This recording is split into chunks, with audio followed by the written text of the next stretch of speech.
Okay, good morning. I think the first speech was really extremely good and very good introduction to mine. I consider myself a businessman in love with marketing. And why I'm in love with marketing? Because if you go around and if you talk about marketing, people are having misjudgment about marketing.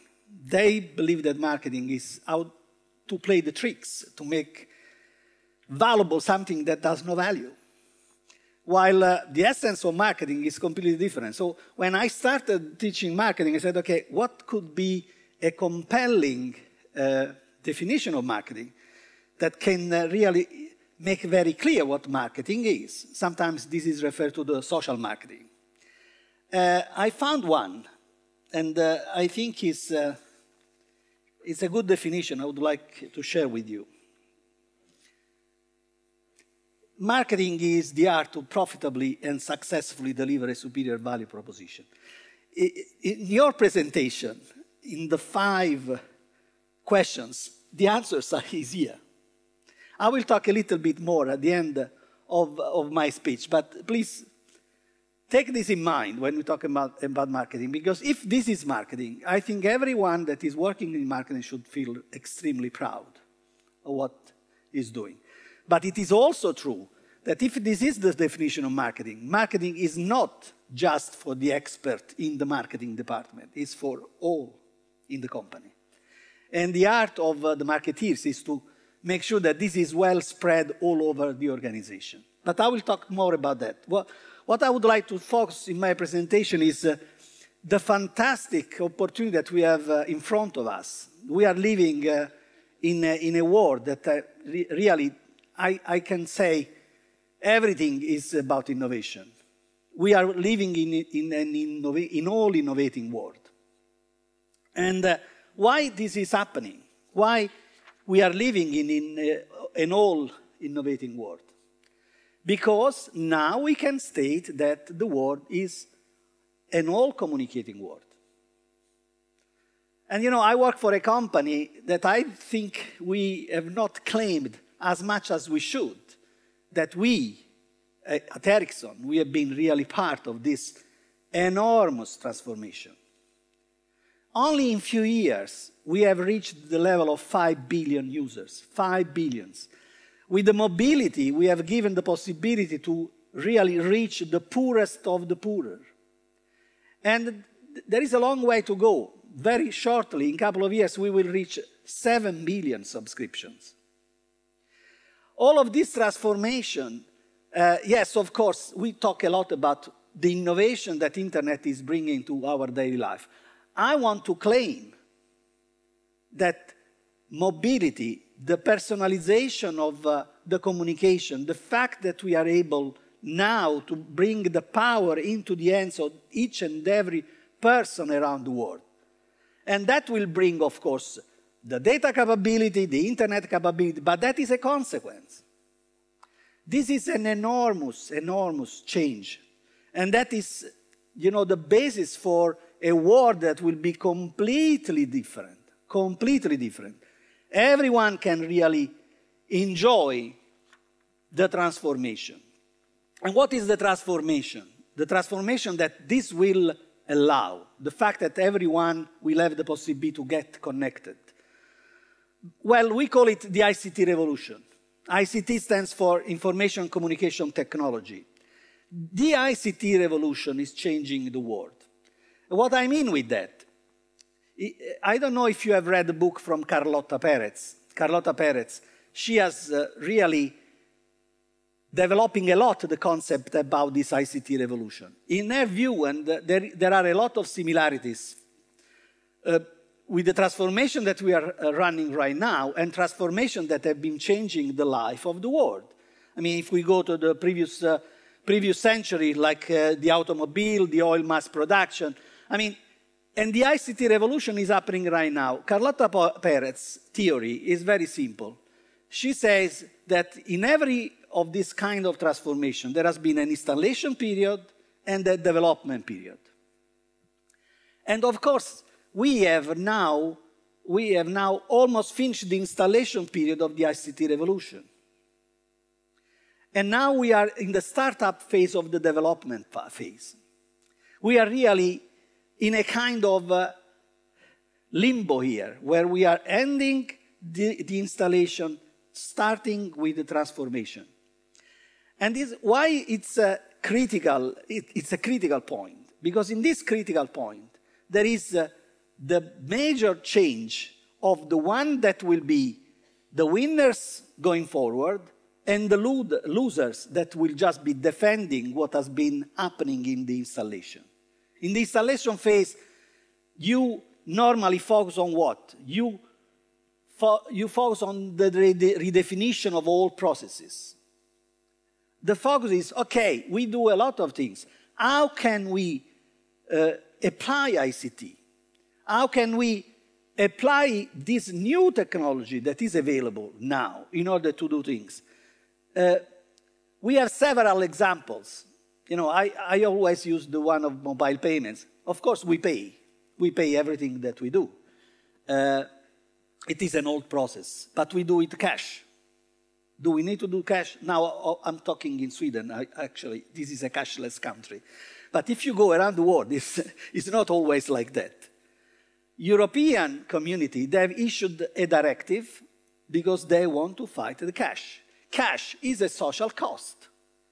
And, you know, now, why we have to go around with the cash? Why don't we put our cash in our mobile phones, and why we are not able to just pay with our mobile phone? This must become the most easy things to do. Why we are not doing that? And we are not doing as fast as we should? Well, it's obvious. There are resistance. And resistance is in the banks, in other institutions, that they see that all of this is going to change dramatically their role. They're defending. And there are a lot of examples of this kind. How, in the redesign of the old processes, you end up in the resistance, and you end up in, of course, people that are trying not to proactively invest in new things. But this is what's happening in the installation period. We are now at the end of it. And what, of course, is ahead of us, that is the greatest opportunity ever. Of course, we can think how to re-engineer our current way of life. How can we really change completely things? We can really ask ourselves, if we have been doing things in a certain way up until now, do we really need to do that? Do we really need to re-engineer that? Or can we think completely different, completely shift of paradigm? And of course, in this way, we can discover completely new needs. This is exactly the change of mindset, the change of approach that you have from the installation period and the deployment period. You think completely differently. And that is exactly what I believe is happening right now. And we want to make sure that this is even more clear when we talk about the opportunities and the capabilities ahead of us. We have a vision. Our vision is that we will go beyond the 7 billion connection. We will go to 50 billion connection. And everything will be connected. Every device in the world will be connected. We believe that 50 billion by 2020 will be the connect. This is, someone is referring to this as the Internet of the Things. Actually, yes, many devices will be connected. We are working actively in order to make this affordable, because the affordability is key to make it happen. So everything that benefits from being connected will be connected. We have the possibility to change different industries' life. And online homes will be completely changed. Industry and society will change. We will have smart utilities, intelligent transportation, personal networks. All of this will change. At the moment, we see a lot of these changes affecting the people. I think if there is an engine of the change right now are the people. The people, they are embracing the new paradigm big time. Our personal productivity has improved a lot. When it comes to business companies, yes, some of them proactively are using the new tools. Some of them, they are still trying to see the ICT revolution as a cost instead of a big opportunity. So the business is lagging a little bit behind. And we have to help them big time. Not to talk about society. If you talk about society, government, I mean, policymakers, now they are waking up. Now, European community, they've started with a digital agenda, but you know, they have to transform the digital agenda in new rules, new laws, and that will take time. So we have a big, big effort to do in order to influence also how the society will develop. Of course, all of this will be done because there are the enablers. The enablers are there. This is the broadband ubiquity. And the declining cost of connectivity. This is the biggest enablers. And the drivers, of course, will be the fact that there will be a lot of investments in the security, in the entertainment, the health, and so on.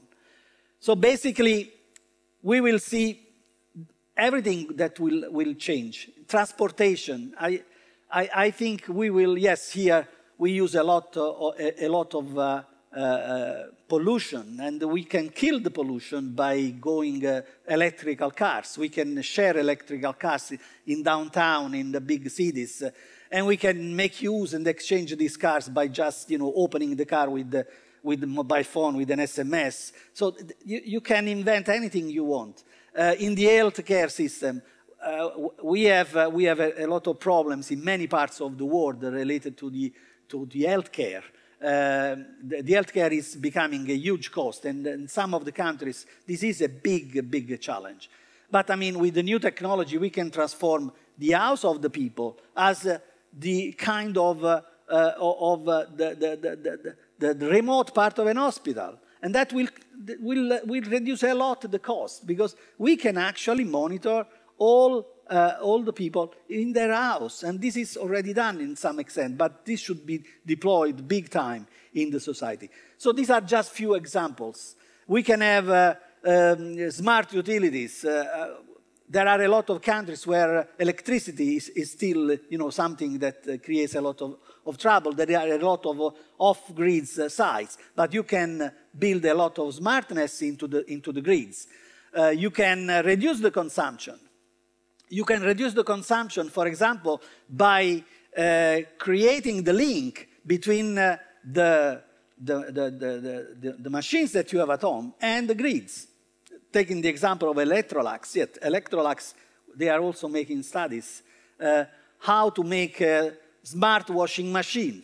I don't know if you have seen now. Most of the washing machine going forward, they will come with big tankers of all, because you don't need to refill. I mean, that will be already done. The washing machine can be connected with the smart grid and can get the information from the smart grid when it is the right time to start the washing cycle during the night. You don't need to be there every time and to tell the washing machine what to do.